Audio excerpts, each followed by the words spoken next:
तो यहाँ पे क्या लिखा है कि sine square theta plus cos square theta equal to 1 होता है, और sec square theta minus tan square theta equal to 1 होता है, और सी बोले तो cos square theta minus cot square theta equal to 1 होता है ना।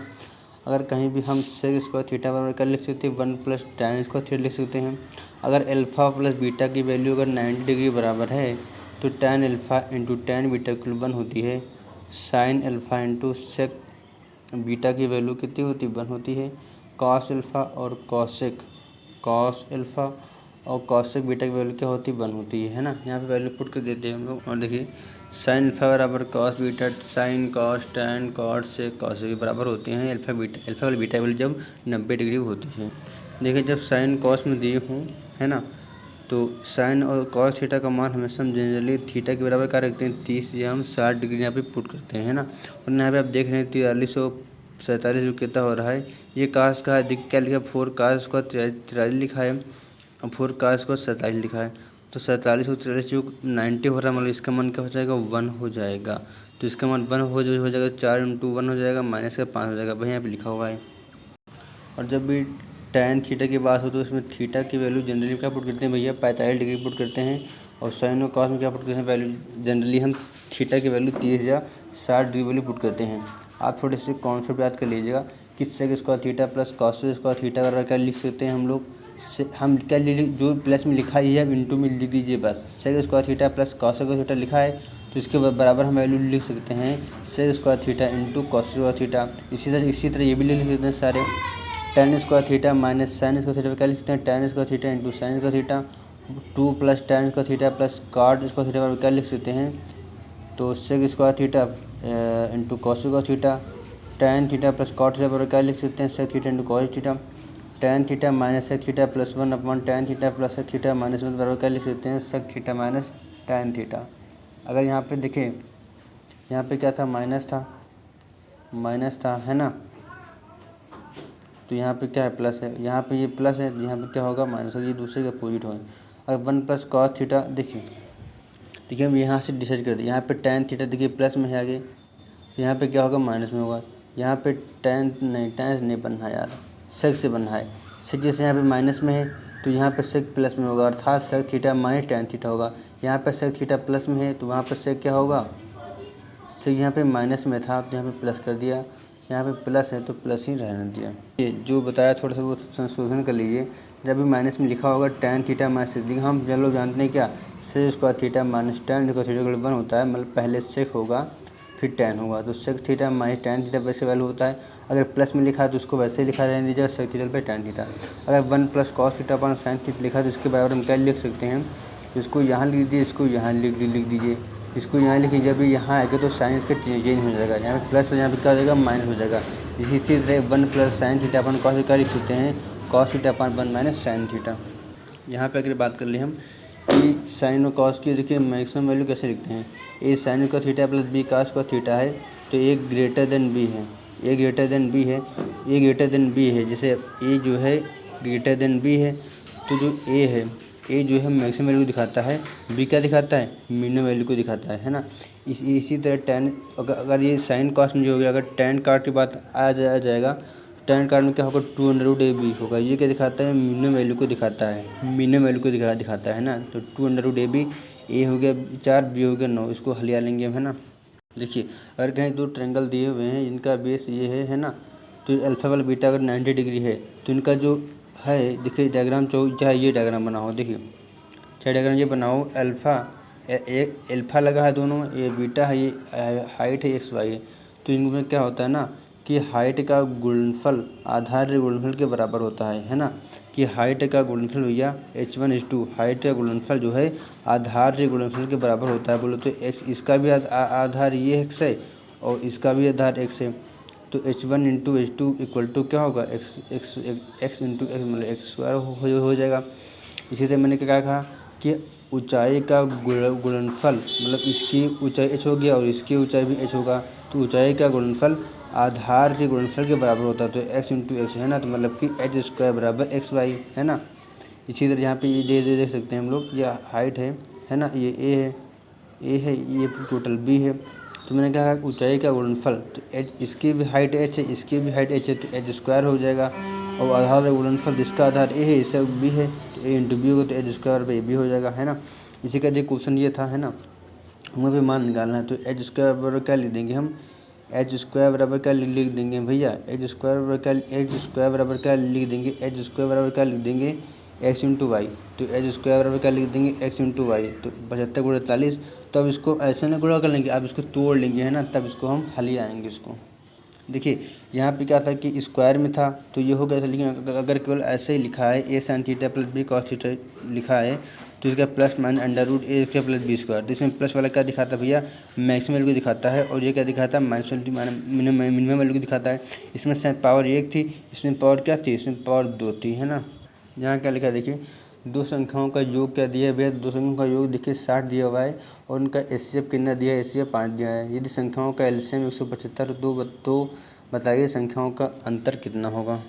देखिए अगर हम बात करें कि 20 और 30 का अगर हम क्या निकाल लें, एचसीएफ निकाल लें, तो एचसीएफ क्या होता है, इनका अंतर होता है, तो इसका अंतर जो क्या होता है, अंतर जो होता है भाई क्या होता है, एचसीएफ कहलाता है ना। अंतर क्या होता है, एचसीएफ कहलाता है। तो इसका कितना आ गया, एचसीएफ 10 आ गया, 10 एचसीएफ आ गया। तो 10 मतलब मैक्सिमम संख्या है। 10 इससे मतलब होता क्या है कि हाईएस्ट कॉमन फैक्टर, मतलब इससे और ऊंचे मैक्सिमम मान नहीं हो सकता है इससे। और जो अगर ये 10 से आ गया, अगर 10 से दोनों से कैंसिल हो रहा है, मतलब विजुअल हो रहा है, तब तो ये सेफ हो जाएगा। अगर मान लें अपना डिविजल होता तो 10 से नीचे वाला जैसे 5 होता तो 5, जैसे आगे ना लेते, ये सेफ होता 10, तो यहाँ 10 यहाँ लिख दिया। तो अगर इसमें कितने गुणा कर 20 हो जाए तो 2 से गुणा किया, यहाँ कितने गुणा 30 हो जाए 3 से गुणा करते हैं। तो जो गुणा करते हैं प्राप्त होते हैं, ये क्या कहलाते हैं भाई, ये कहलाते हैं को प्राइम नंबर। ये दूसरे के को प्राइम नंबर की 3 बात खास होती है, ये पेयर में लिखे रहते हैं, इनके 2 फैक्टर होते हैं, इनका स्टेप क्या होता है 1 होता है। अगर इन्हीं का एलसीएम निकालें, एलसीएम कितना हो जाएगा, 20 एलसीएम कितना होगा, 60 होगा, 60 होता है ना। 60 को अगर हम तोड़ दें 10 इंटू 2 इंटू 3, तो मतलब कि एलसीएम बराबर हम क्या लिख सकते हैं, एलसीएम में 60 है तो 60 में एलसीएम 60 है, 60 में एलसीएम में क्या लिख सकते हैं, एचसीएफ। एलसीएम बराबर हम क्या लिख सकते हैं, फॉर्मूला से बन गया, एलसीएम बराबर क्या होता है, एचसीएफ गुणे को प्राइम का नंबर, को प्राइम का फैक्टर। तो एलसीएम बराबर क्या हो जाएगा, एलसीएम में हम जानते हैं एचसीएफ छिपा रहता है, तो एलसीएम बराबर क्या होगा, एचसीएफ। और एचसीएफ में अगर हम को फैक्टर, को प्राइम नंबर का या को प्राइम नंबर एक तरीके से फैक्टर होते हैं, अगर हम एचसीएफ में को प्राइम नंबर का मल्टीप्लाई कर देंगे तो हमको क्या मिलेगा, एलसीएम मिल जाएगा, है ना।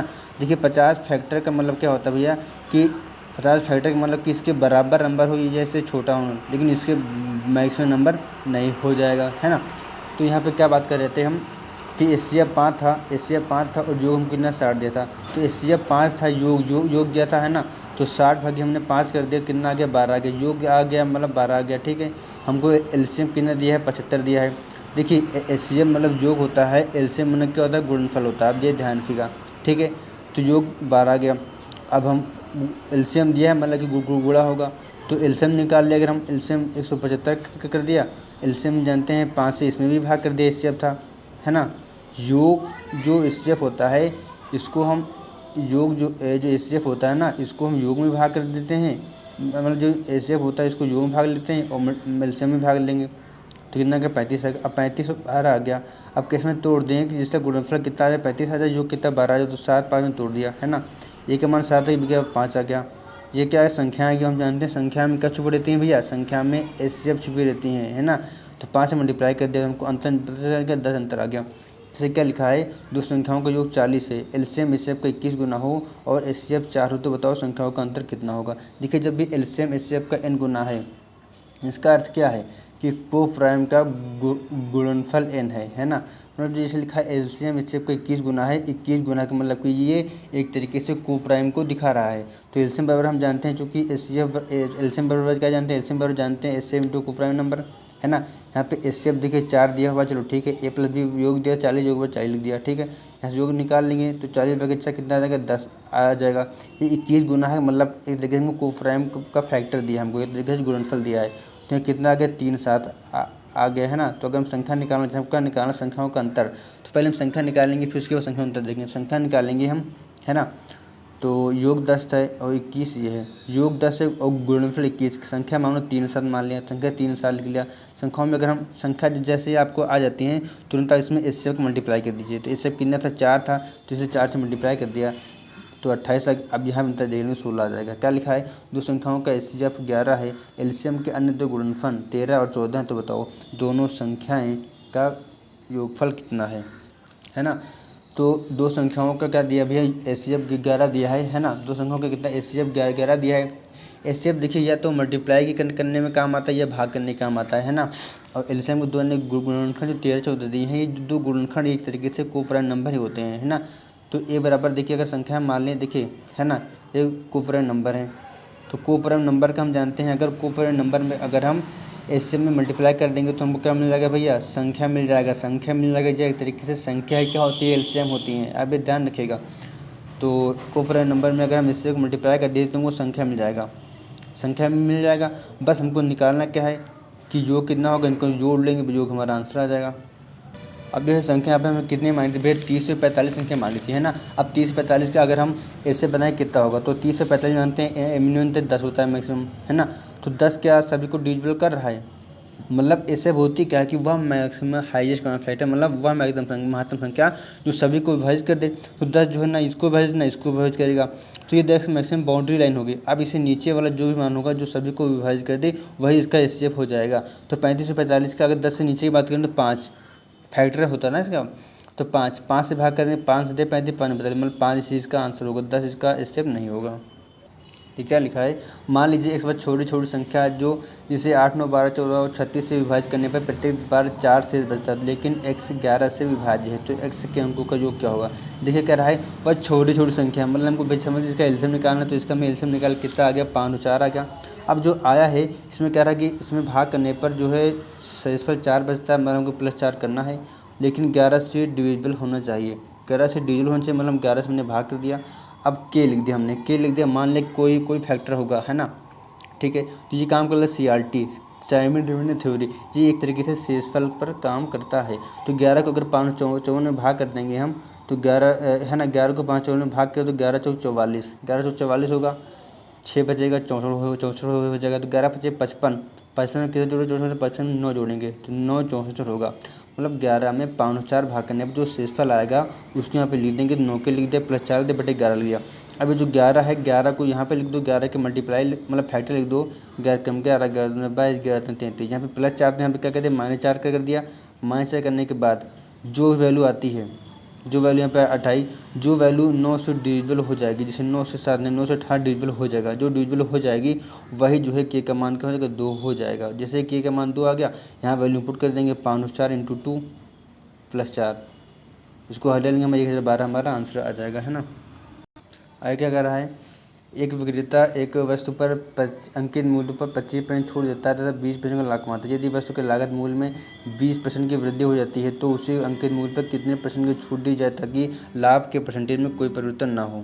देखिए भैया, कोई वस्तु है अंकित मूल्य पर 25% की छूट दी जाती है तो 75% हो गया, और 20% का लाभ हो रहा है, मतलब कि हमारे 120 हो गया, है ना। उसके बाद क्या कह रहा है कि यदि वस्तु की लागत मूल्य एक तरीके से सीपी होता है ना, लागत मूल्य 20% की वृद्धि कर दें तो 20% की वृद्धि कर दिया, तो कह रहा कितने % की इसमें छूट दें, कितने % की छूट दें, कितनी % की छूट दें ताकि लाभ में कोई परिवर्तन ना हो। मतलब जो लाभ पहले 20% का हो रहा था, लाभ जहाँ 20% होना चाहिए। हमको क्या निकालना, कितने % छूट दे, हमने छूट कहाँ देते हैं, छूट भी एमआरपी से देते हैं, पहले एमआरपी निकालें तभी तो छूट निकाल पाएंगे। तो 20% का लाभ ले लिया हमने, है ना, इसके अनुसार से ले लिया, तो कितना 108 आ गया, अब छूट निकाल लेंगे 12 से हमारा आ जाएगा, है ना। अब इससे यहाँ पे क्या दिया था, दो संख्याओं का योगफल 12 से 15 है, इनका इससे 81 है, तो ये संख्याओं 500 और 700 के बीच में हो, तो बताओ संख्याओं के व्युत्क्रमों का योग क्या होगा। देखिए योग हमको दिया 12 से 15, इससे में बता दिया आपको, इससे तो भाग करने का काम आता है या संख्या में गुणा करने का काम आता है, आखिरी में निकालते समय, है ना, 11 कर देते हैं। तो यहाँ पे देखिए योग दिया है ना, तुरंत इससे मैंने बताया भाग करने का काम आता है, मैंने भाग कर दिया इसको, तो कितना 81 आएगी। अब योग बात आ गई, तो ऐसी संख्या मानो जो 7 और 8 आ जाएंगे, योग 15 आ जाएगा, है ना। अब संख्या कितने मान लें, 7 8 मान लें। अब संख्या में अगर हम एचसीएफ का मल्टीप्लाई कर देंगे तो हमको क्या मिल जाएगा, हमको अगर हम एचसीएफ में को प्राइम नंबर, ये एक तरीके से 7 8 क्या है को प्राइम नंबर ही तो हैं, है ना। अब 15 × 81 अगर हम कर दें तो वही मान आ जाएगा हमारा, है ना। 7 एक तरीके से क्या हमारे भी को प्राइम नंबर है ना। 8 क्या हमारी 81 हमारी क्या संख्या है ना। तो अगर हम को प्राइम नंबर में इससे मल्टीप्लाई कर दें हमको एलसीएम मिल जाता है, तो हम लोग ये आपके ऊपर नंबर के ये इसको क्या लिख सकते हैं 15 × 81। हमको निकालना कैसा व्युत्क्रमों का योग, मतलब 1/x+y x इंटू वाई, तो x+y का मान कितना आ गया, मतलब 15 × 81 बटे xy का मान कितना आ गया 7 × 81, 8 × 81, हमारा यहाँ पे आंसर आ जाएगा। यहाँ पे क्या लिखा भैया, पाइप ए और बी एक टैंक क्रमशः 18 मिनटों में और 22.5 मिनटों में भर सकते हैं, जबकि पाइप सी पूरा टैंक को 12 मिनट खाली कर सकता है। पाइप ए और बी को 6 मिनटों में एक साथ खोला जाता है और फिर दोनों को बंद कर दिया जाता है। अब पाइप सी को खोला जाता है तो सी अकेले उस टैंक को कितने दिनों में खाली कर देगा। टाइम एंड वर्क का सवाल उसी तरह हमने क्षमता निकाल लिया है ना, हमने इसे क्या निकाल लिया, क्षमता निकाल लिया, हमने इसका एलसीएम मान लिया कितना 180 मान लिया है ना, तो इसी तरह से निकालने हमारा आंसर आ जाएगा।